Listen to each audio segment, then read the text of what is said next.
Hello, class. My presentation is entitled Unseen Danger, the Fight to End Landmine Use in the 21st Century. Landmines present a very real danger and threat to human rights. On average, 23 people per day are killed by landmines. They impede development and security in the regions where they've been placed. They delay the return of refugees and inhibit economic production. They cost families and communities physically, mentally, and financially. Often, these areas are impoverished and already lack resources, so the injury of a family member can be disastrous to the financial situation for these families. The Ottawa Treaty, which banned the use, production, stockpiling, and transfer of landmines, was drafted in 1997 and signed in 1999. Currently, there are 164 signatories to the treaty. Unfortunately, there are still 63 countries who are contaminated by landmines. As you can see, the problem of landmine casualties has not drastically reduced. Since record keeping began in 1999, the trend initially was a reduction overall, but you can see in 2015 and 2016 a large increase in the number of casualties from landmines, with 2016 marking the second deadliest year on record. Of course, landmines maim and kill indiscriminately. You can see that 42% of victims in 2016 were children. 84% of victims were male. Only 20% of victims were military or security forces, making civilians the main victims of landmines and other explosive remnants of war. The group that I chose to study is the Mines Advisory Group International, which is a UK-based NGO. They've been active in the movement since the 80s and especially in the early 90s. They were integral in forming a coalition of NGOs concerned with landmine use, and they founded the coalition known as the International Committee to Ban Landmines. Their work was incredibly important for the drafting and passing of the treaty, and for their work, they received the Nobel Peace Prize in 1997. Their mission is to clear, educate, and advocate with a heavy focus on the clearing mission.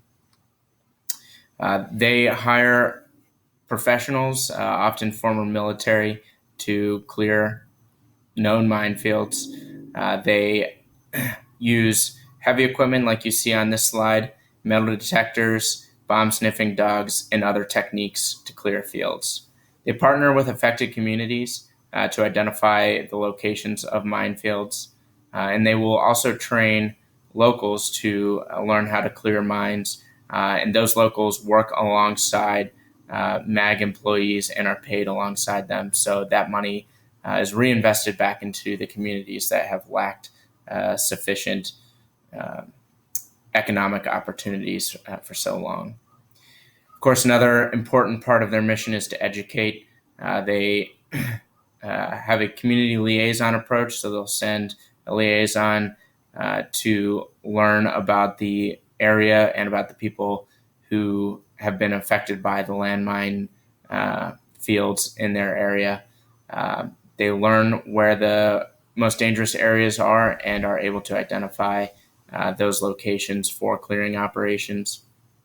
They also educate and teach avoidance, recognition, and emergency response. And they do a lot of training with children, and they use methods like puppet shows and games to teach children what to look out for and what to do if they see something they think could be dangerous bomb or landmine from previous conflicts. Advocating is another very important part of their job. That's not their primary, and there are some organizations that do focus on that. However, they have been successful in this. In the 1990s, Princess Diana visited their clearing operations in Angola and Bosnia. She was so moved by what she saw that she gave speeches and continued to advocate for the clearing of landmines. Um, they are able to lobby non-member states, campaign with celebrities, and advocate for a landmine-free 2025, which is an initiative by signatories to the Ottawa Treaty to see a landmine-free future by 2025. Was recommitted in 2014. So the way forward is focusing on the clearing operations. It presents a real, tangible benefit to the communities that exist. So far, MAG and other partners have cleared 29 different locations, 29 different countries, but as we said, still 63 countries remain.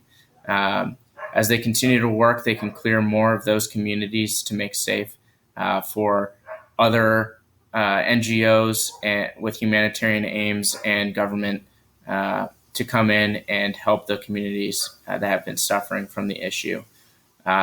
They need to redouble their campaign efforts and promote Landmine Free 2025 initiative.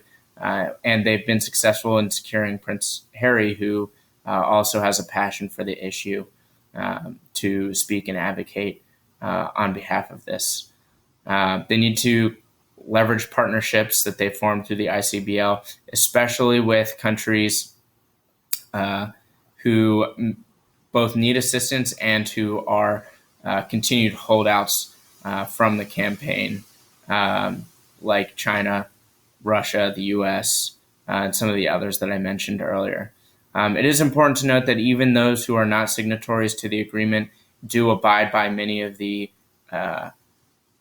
principles laid out in the agreement, and the U.S. is actually the largest donor to support for clearing operations. In most cases, the U.S.